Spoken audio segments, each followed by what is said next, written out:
off. I said Simba in his own team.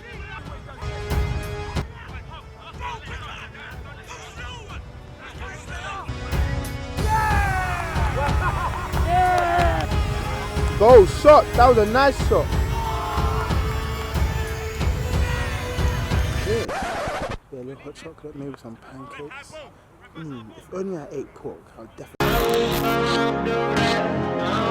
What's going on, people? Welcome back to Ant-E Football. It's a new season, we're in a new division. I've got new boots, we've got new players, we've got a new kit. Only joking, that's on its way. The real question is, can I get some new subscribers? Last Sunday, we took on Wheatsheaf Athletic at home for our first game of the Tony Eldridge Championship Division in the Southern Sunday Football League. We don't have access to Bel Air Park until early October, so the game was played on a surprisingly flat and relatively smooth, albeit small pitches near the Tootenbeck Lido. They are indeed our bogey team, as we've never beaten them in this league. However, the lads were well fired up and looking for a new result. Let's have a look at the team sheet. In between the sticks, we have Ed Fairbairn. The back four consisted of Joe Chomiak at left back, centre-half partnership of Nick Gollage and Chris Asamoah, and a steam chain that is Dudley Sawyer at right back. The energetic midfield trio, captained by Joseph Booker, myself and Curtis Chin in his new deep-lying playmaker role. Our front three saw John Mitchell in an advanced right-wing role, Nathaniel Natman, Lady Sobers up top, and the man that everybody loves to hate, Christian Paul, who is also doubling on commentary duty. Our subs for the day were Big Rob Asari and two new additions, Henry Kufor and Jordan Vasey. Over to you, Cree. This was an absolute telling demonstration of how the Dogs were playing against Wheatsheaf. Here we see Booker give it into Curtis, and he's running through, he's trying to look for a run. He's got Nat to the left, who doesn't quite interpret it as the same. The keeper comes out, big old Dave, and Joe does well here, just to pick ball up. He gives it back to Christian with a lovely turn, sending the defender. The ball across is fantastic, but as we see here, Dave is equal to it. Chris Martin now launching the ball up, of course, ex-Derby striker, now centre-back. And this was, again, a telling story of how the game was going.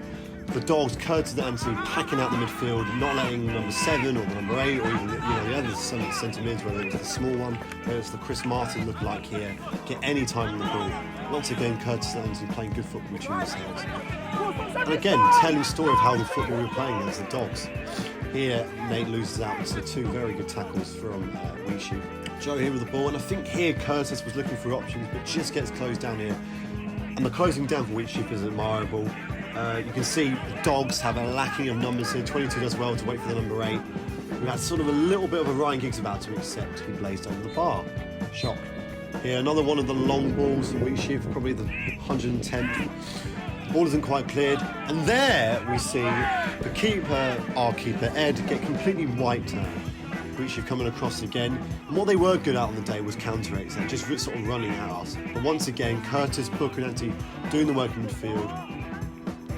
Christian here picking up the ball, a loose pass, almost costing the team a goal here, and we're very lucky that Wheatsheaf didn't make it 1-0 I think at this point.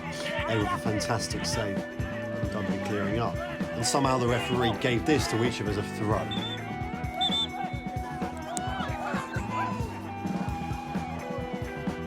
Another long throw, Rory Delap again. Dogs do well to get this out, and then collects. Here we see Dogs again. More Christian here picking up the ball in another position. Hasn't got much. Looks for Joe here, who comes piling forward. This is what's great play about Joe. He actually finds a run from Nate, who's actually onside here. And it is such a shame that he didn't play on. But John does well to pick up the ball. It's going across goal, and it's a Dogs.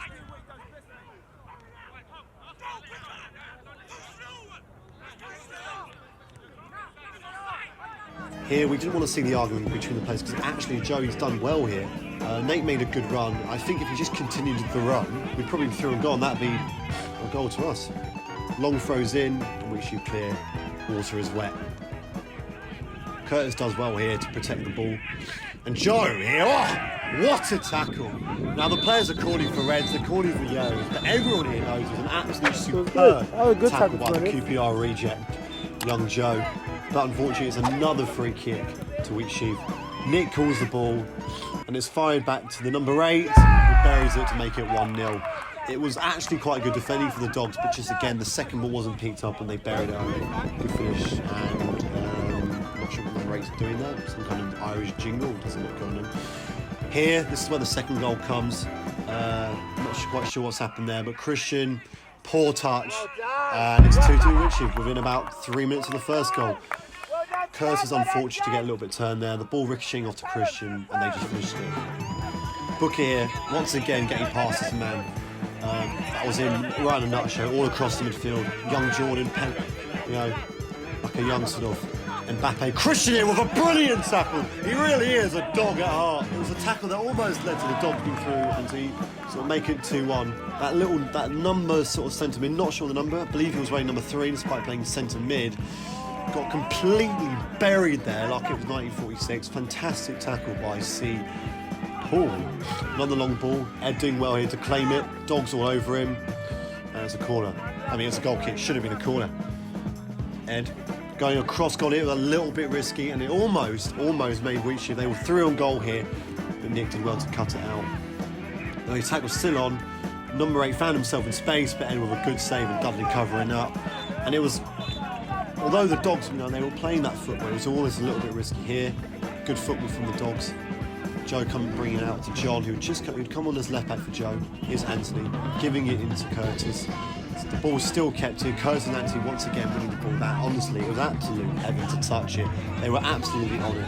Curtis moving the ball here. Anthony making trouble with Eddie, with Dudley giving the old 1-2. Look at the man, look at the big boy. Honestly, it's absolute class here. Dogs moving the ball about. It was great here. Ed isn't even panicking, just playing it out like a young Marcus Bettinelli. And the ball's just sort of spread across the plate. Johnny on this left-hand side. It's a good pass here into Henry. He has the pace on Chris Martin, but unfortunately, that's due to the pitch being short. None of this. Well, Dudley making a crunching tackle here. Curtis with a searching ball. It's a great ball. And here comes young Jordan. This is what he's good at. Turning inside and out. The footwork's brilliant. The setup's not even too bad. And here comes Anthony. And that's 2-1. The brilliant play by Jordan. An absolute Mbappe of an assist. And Anthony coming on it like an absolute lion of a man. In form in the game, running the show. And he buried it with absolute conviction.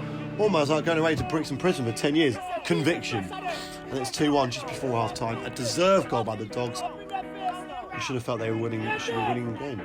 But here, Christian winning the ball back in possession. And Anthony getting absolutely taken out here. Should have been a yellow for this. Pretty sure he got booked. And he did get booked. He had just come back from, I think, finding himself in Indonesia. I'm not too sure, but he did turn up on flip-flops. Curses with the shots. And that was almost more or less half time. Into the second half here. The Dogs was trying to play it out here. John on this left-hand side, not many options. Decided to go down the line. Christian not making himself an option. And his running style was very strange. Hair's looking great though. Hit the Dogs though. Anthony playing it across goal, back to Ed even. And this is what Ed was doing well all game. Giving the ball straight away to Nick or Chris, the centre-backs. Curtis here. John going all the way. Having a shot, hitting Henry. No surprise there from John. Pretty mediocre shot. Water is wet. Here was the ball in. John with a little bit of a loose touch again. We're not really sort of surprised by that. Classic John. The number 11, Cowell as they like to call him after Cowell squeezing with a little ball in. Into 7. Christian doing well to hold him up there. Here he comes. Not quite sure what his name is.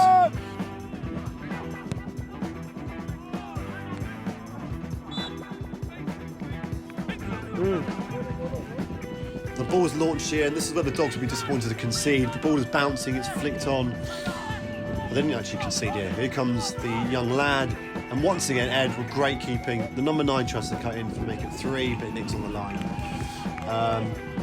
Anthony picking up the ball here, looking for a searching ball for the run. Jordan does well to flick this on. He keeps going, he keeps going, he keeps going, he keeps going. He's like a young gazelle. And honestly, it was brilliant there. This is where I think the Dogs are going to be disappointed. The ball's bouncing. Booker does well to head this, but unfortunately no one picks the ball up. Nick gets a touch to it, but there's number 8 with another clinical finish. I think that's his second goal of the game, and that made it 3-1. A complete undeserved goal there, but that's what Wheatsheaf do. They take their chances, they launch the ball up like Stoke and like a young Johnny Walters, he tucked it in. But the Dogs here continue to go. Booker with a lovely touch. Free kick to the Dogs. As you can see here, Christian Paul doing exceptionally well to rattle Wheatsheaf. He's off. The manager of That's a Wheatsheaf, Simba in his own team. and you can hear, manager of Wheatsheaf there was having a go and ended up calling for a symbol. He also threw his flag at one of their own players. Worked that one out. David there, the keeper, I believe, come up to that. It was a great ball. Jordan almost got onto it. He was unlucky with the touch. Here comes Anthony, picking up on the left wing here. Going forward, almost finds Jordan, and he does find good Jordan. pass. It was just a touch letting him down, but the run's there from Jordan. Again, like Mbappe, absolute brilliant class. Number 3 here, sort of thinks he's a little bit of a Ryan Fredericks, trying to cut in, but Chris is having none of it. Try. A great game today. Anthony letting the ball run, and then once again, the cow kid getting turned like absolute mustard. Anthony here with a free kick. Keeper tips it onto the bar. No one following up from Dogs. The ball's scrambling around. Christian gets kicked in the face. They're calling for a penalty. How is not a penalty? I don't understand that. You lot back in position. Number 3 win. Anthony here, giving out to John. John thinking he was a young Johnny Flanagan. It's a beautiful ball in. And defended it excellently. In the way, mate. Get out of the way, mate. But a lovely camera. We love the hat, though. He's absolute banner. John here with the short corner, whips on a lovely ball. Went all the way to the far hand side. Anthony knows how to do it on his right, knows how to do his. Cousin to his left. It's an absolute bang. It's going bottom corner, but Chris Martin stretched out those big old thighs. The ball's whipped in here. Falls to Christian. The touch is extended. Mbappe, no, it's still scrambling down. They can't get it out. It's Rob. Unreal. Man. Curtis gets the ball back in. The Dogs surely should have scored here. Chris gets another foot back in. Honestly, it's just in shock how the Dogs haven't scored 3, 4, 5 or 6, even 7 today. Anthony picking the ball up here. He goes back on his left foot. It's a great strike. And Days equal to it. Unlucky. Still 3-1. Here come Wheatsheaf coming forward. Booker does well once again. He was picking up a ball there. That must be about the 23rd interception to tapping. Interceptions left, right and centre. Anthony with a little bit of trick here. This is phenomenal. 5-star. Give this boy a little cap in Brazil. He might deserve it. Great play there. Into Rob, into Booker. The ball was fantastic. It's just a little bit over the head of Jordan. Maybe there should have been someone else there. Ed here giving the ball out to Chris. Just honestly, the finesse on that. Put some respect on my name. Curtis, little ball into there. Anthony once again picking up the ball, looking for options left, right and centre. Where's he going to go? A little outside the ball foot. He was doing this all day. Dudley coming on to the ball. It's a great ball again. Big old Dave's there. As you can see here, Christian Paul. Lovely touch, hasn't got much on. Gives it into John. Little 1-2. Christian.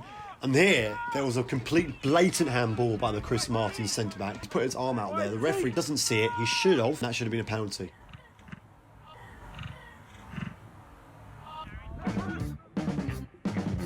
Ball's whipped in here. Free header! Come on, Ref. Whoa, and he's put it over. Should have been 4-1. And that's what we should be good at in the air. Here comes, I can't remember his name for his name, but number 9. He had a very good game. He had a great ball in. Could have been, again, that could have made it 4-1. Anthony, Christian here. The football's beautiful here. Anthony to Curtis to Christian. Ball's fantastic from John. Rob stretching those good old legs, like a young gazelle. Here, Anthony getting fouled, blatantly fouled. Impossible. How he doesn't give that. The attack still runs. We should have had a foul by this point. Chris, unfortunately, trying to find the touch a little bit heavy. Here comes the forward in. Number 8, brilliant strike, and it's 4-1. Honestly, it's an absolute ping-pong King Kong. I mean, he's literally ambling that. It was a great strike, but the Dogs feeling harsh because they should have had a foul. Nothing you can do about the strike. Ed there, unfortunately, giving it away to number 12. Not quite, the Dogs number 12. Number 8 coming left, right and centre. Andy just barging him back to Timbuktu. Get to the gym, mate, because no one's having any of that. Pass was a little bit loose from Anthony, but he's had an absolute crack of the game and just showing why, he was sort of valuable in that midfield today.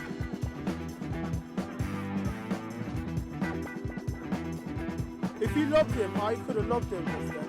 Ed with a great save, and that could have been 5-1. The Dogs feeling a little bit laggy here, a little bit on the legs. Christian here with a fantastic ball onto this far side with his left foot. You can do it with both. John into Rob. The flick. Oh, it would have been Thierry Henry-esque with that winning. Here comes a corner. Nat from the short. Curtis back to Nat. Again, this was unlucky. Blocked by the keeper. Chris on the line. And that Chris Martin decides to handball it. Bit of a Luis Suarez that. He also claimed, here's a little fake, claimed he didn't handball it. and that made it 4-2 in the 90th minute. But here come Dogs in. Curtis with an unbelievable again. Do that. Unbelievable. Rob into Nate. That was 4-3. That was in the 91st minute. There was also meant to be more stoppage time. The referee only gave another 20 seconds, which was a little bit strange. And that's how it went. Final score was 4-3. Well done to the Dogs. And well done Wheatsheaf. Although I do sense some bad blood in an excellent piece of commentary by Christian Paul, and I'm sure both sets of teams will be chomping at the bits when we meet again later in the season. Comment out of 10 where you think we'll end up, because apparently we will struggle this season. Annoyingly, we may not have a fixture this Sunday. However, on the 22nd, we take on last season's table toppers, South London Giants, as we look to continue in fine spirits but get some points on the board. Will the daring Dogs be defeated by the team that did a double on them last season, or will the Mutts be able to bring the Mammoths down to size? Only time will tell. Subscribe, like and share if you enjoy the content and want to see more. Until then, peace.